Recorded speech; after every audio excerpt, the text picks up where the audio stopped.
Shalom. My name is Liz McGee, and I am a Torah teacher with theelectlife.org ministry. And look at totally whiteboard, a clean slate.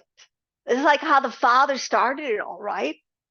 There was no thingness, meaning like nothing was made at all. It was all a pure blank space. Now, exegesis is the fancy word, scholars, for how you study the Bible. There is a methodology, okay?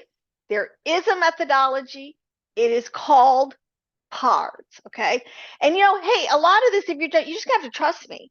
I have done the heavy lifting. I've done all the research, okay? This is my conclusion on the whole matter. But let's just stick with this here, because I know a lot of this is familiar to you, but review Pardes. Okay, what it is, it's an acronym. We're dealing with 4 letters here, a P, an R, a D, and an S. They stand for something. Okay, you have to understand something about our Jewish brethren who have kept Torah. They have kept the word for it. They're extremely logical, linear. They keep things very organized. And this is what I'm going to teach you on Pardes. We're going to get to the keys, because the keys are in this, is how to rightly divide the word of truth. I say this again, Paul was a unbelievable, for his generation, probably the greatest, one of the greatest Torah sages of his generation, a Kabbalist, Merkabah. He totally understood the S level here, which is where we're going. We want to get to this S, which is called the Sod, which is called the secret. Okay, that's full of secrets. You can get them, but you got to come in the prescribed way. So remember, when Paul says there's only one foundation that's been laid, don't try to lay another one. This is what he's talking about. He was a Jewish teacher. Yeshua was a Jewish teacher. That's all they had to work with. So we're going to go back and work with what they worked with.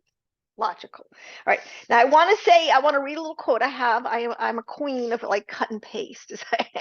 So I don't always know where they come from, but I want to read this to you because it's very important that people understand, if you're coming into this new, how orthodox and how important it is to check your knowledge stream, because not all knowledge streams, knowledge narratives are equal.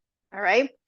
Now, there are many non-Jewish organizations, mystery schools, initiation bodies, fraternities, secret societies, and the most popular, which are known as the Freemasons, the Rosicrucians, and the Golden Dawn. Ever heard of these?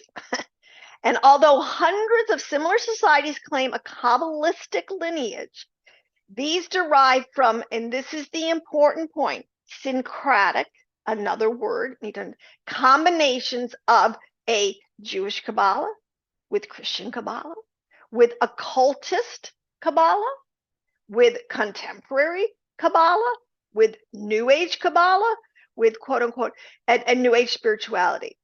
So if you do not stay totally within, which is what I call the middle pillar, the Jacob's ladder, the tree of life, all the things that the Torah tells you, got to come in this way.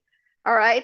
So I do not teach that. I don't go there. I will explain and expose all of them. But the point is, this is my knowledge stream, which I think is absolutely authoritative, where the truth is, Yah gave it to Moshe, yada, yada, yada. I have all the videos on this. But it's very important to understand, because so much today, in terms of quote unquote spirituality, is this syncretic blending. This is the house of idolatry. This is where you just take ideas and concepts, a little here, a little there, and you just make it up. And then you wonder why you don't have truth. Okay. So I want that to be said. And let me go on to this next point I want to make, because what we're going to do now, this is a new day. This is a prophetic time. I believe that I am part of a prophetic movement of teachers, truly, who have been shown, again, by the Ruach HaKodesh, which is the Holy Spirit, which in Jewish parlance, let's just say the Shekinah, she leads us into all truth. Our Heavenly Mother, these are all keys. These are all coded. I can show you how what they're talking about and how you need the right key to unlock the right concept. And if you don't, then you have error. It's very simple. Now, but the way this whole exegesis, so I'm saying exegesis is a way to study the Bible, okay, that keeps you kind of in the house, in truth, all right? Not going off into these other streams. That's why, that's why the Father's always saying, why are you leaving me? Why are you going off and getting other lovers from the other nations? What do you think they know? Nothing, okay?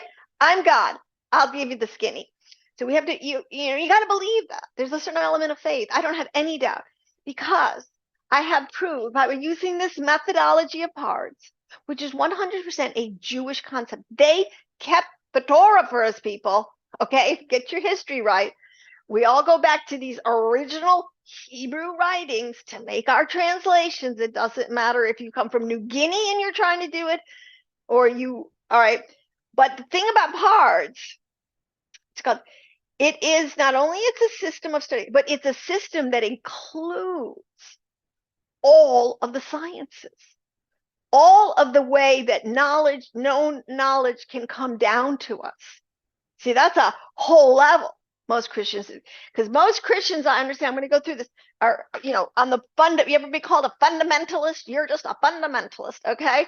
That's just one level. And they're right when they say that. You're strictly only on one level. The Torah was written multidimensional, all right? And it is a meta science. It is always meant to be a science. And a science is something, this is what it means to be a science, okay, people? It means that it is, first of all, your information is dependable. It is repeatable. It is testifiable, all right? It is observable, okay? It is, and the main thing, it is repeatable. So I can get these results. You can get these results. It's not like I got some quote unquote hidden knowledge, people. All I've done is put in the hours of study needed to kind of like understand what in the world are these people talking about, okay?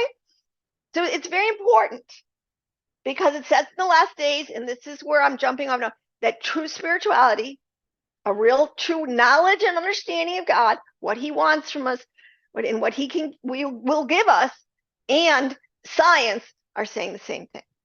Because God does not lie. Why would he? All right. Now, that being said, what is used? Okay, so what is the core methodology that this system called Pardes uses? And it uses none other than nature, okay? The keys are all coded around nature, okay? And this is what's so exciting about the last days and why this knowledge is coming up, because nature is the most universal thing that we all experience. I mean, a tree is a tree is a tree. It's the tree here and it's the tree in Kenya, okay? The blade of grass, the flower, or the person. We're human. I'm a human here. I'm recording in the great old United States of America. I have colleagues that in India. Okay, so we're all over the place. But the point is, it is nature is what we have in common. So that's why it's a language coming out of the last days where we don't need to know. You don't need to be, and it's to your detriment that you are not biblically literate, that you have not spent the time studying Torah, which is what it says to do. Okay, you might have all sorts of stats on football, and you might have all sorts of stats on the politics today. Whatever. If you don't have Torah, it's all been useless. That's just an admonition. That's what the Torah says. But the point is, it's nature.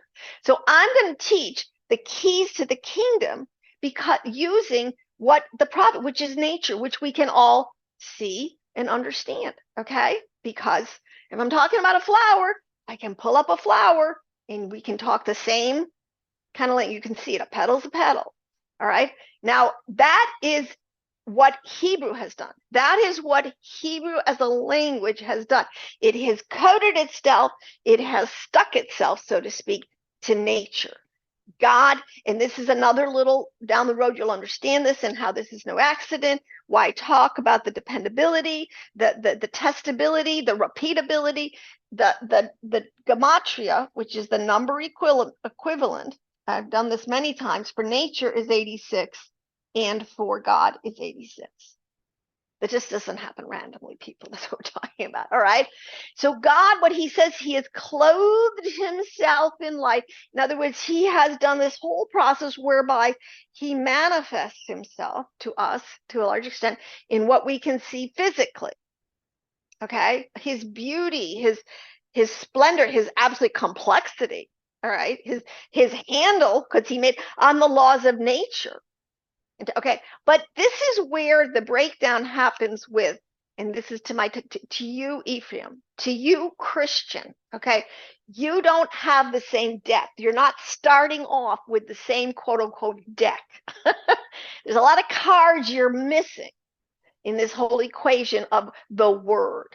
All right, we major and we focus and we're all on Yeshua, our Messiah, which is absolutely correct and great.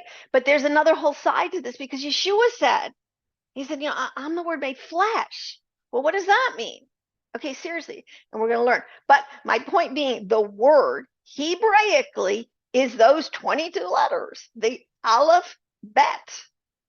Okay, that's what it is. And that literally, we're going to find out so exciting, is literally people, and if you have the simple spirit that can just take it on face value, you're going to save yourself a lot of time and agony. Okay, that's the DNA of creation. All right. Now, so I want to say that you don't have to be biblically literate, but it helps, and you should learn that alongside all this information I'm going to give you. But the point being, I'm not even going to try, for a lot of people, if you've been in this game a long time, to speak everything in the correct, give it its Hebraic nomenclature. Or say it, because the Jews have taken every kind of concept theologically, and given it a name, a title. So if you want to find something, well, if I tell you, we'll go. It's in the folder that says car insurance. Okay, that's where it is. All right. So that's why it's going to be a much more universal language, and that's why everybody's going to be able to get it. And that is why Google actually is a great tool today on its positive side, because no, I'm no scientist.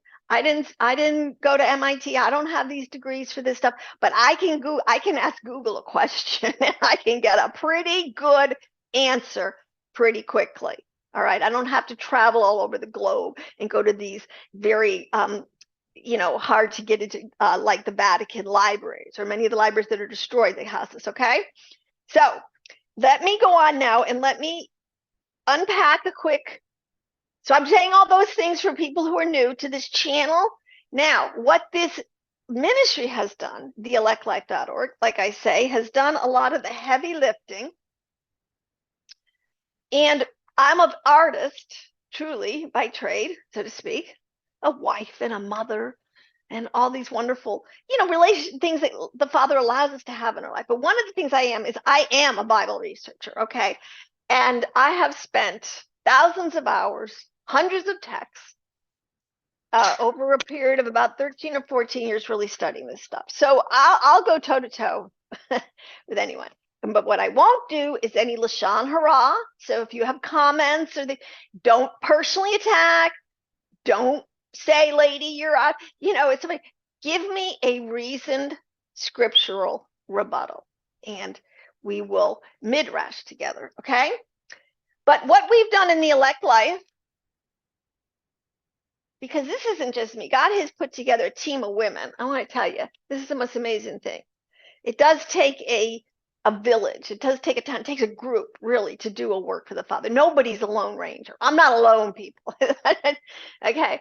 But this is a chart we've made. And I want you to understand, when you join the elect life, and I want to say there's a membership, we do ask for, if you are able. If you're not, believe me, what do they say? Pay it forward. If you want to join at the $25 a month, you're really paying it forward for other people who need or want the information. The point is to get it out there and not to make it inaccessible. But we have a folder. I have made a series of visuals. All right, now I haven't, that's what the team has done. So taking all this information, and I want you to see this, and I want you to, if you were to join the membership, this is all online, you can go and you can print all of these wonderful, like I'm saying, we have all of these incredible, detailed, highly informative visuals that will give the same information, because I think learning, we learn on different ways. Now, you can see here, but remember I said the A and the E in there are just for pronunciation, so you can say, roll off your tongue, Pardes, okay? But it's really a Peshat, a P and R, a D and an S, and they mean something, okay? And the P stands for Peshat. The P stands for literal. Okay, so if I'm reading a verse and it's quite literal, Abraham, God gathered up all his family and they started making a trek. God said, come with me, I'm going to show you a new land. I mean, that's a literal journey he took. But the thing is that his journey totally fits into a category. It can be keyed to be the spiritual journey that we all take, okay, where God calls us and we answer, and this relationship begins. This is Abraham's spiritual journey. That's why he's called the father of faith. All right, can be put out there in such a large way that everybody can relate to it. All right, and this goes for this. So this is where, okay, I got myself lost a little bit, but I want to say that's the Peshat level. All right, but that's not it. Okay, then we have what's called these remezes. Okay, and this is where my journey began. A remez is a hint. All right, and this is what I mean. So many Christians, so many people have started to see these remezes. They see this, but they don't really know where it comes from or what to make of it. All right, they just start making lists, and I did too for years and years and years. But unless you will never get to the truth, this is what I do. You will ever be learning. You will ever be looking at the scriptures and pulling out these patterns and these repeating phrases. And wow, what is this? What do the keys of the kingdom mean? Wow, that's so, okay, unless you come in through Jewish orthodoxy, through this way, in where it's kept. All this information is kept in a body of work called the Zohar. Well, in all of this understanding is called Kabbalah. If you come from a Hebrew roots camp, so to speak, in even a Christian camp where you think everything spiritual, everything that talks about knowledge is somehow, Gnostic and bad and wrong, and we're not to know that, you're wrong. You've had bad teachers that have taught you wrongly, and now it's time for a correction. Okay, this is the best wine saved for last. Okay, so when you start to see a remez, which is a hint, which means that there's something going on in the language. I was using a written Torah. He's using it to express to us something that we're supposed to use our brain and to think about, meditate, understand what's he trying to say. Okay, you start to see these hints, which is like where you say, well, that absolutely cannot be taken literally. I mean, this is when nature, because nature is our teacher. If it's against nature, well, then you immediately know you're barking up the wrong tree. You're trying to put a square peg in a round hole. It's not going to work. All right. So this is an important concept. But the remezes, now let me read to you something, because we have been dumbed down to such a level that most of Christianity, unfortunately, functions on this level of Peshat and is only dealing with fundamentalist stuff.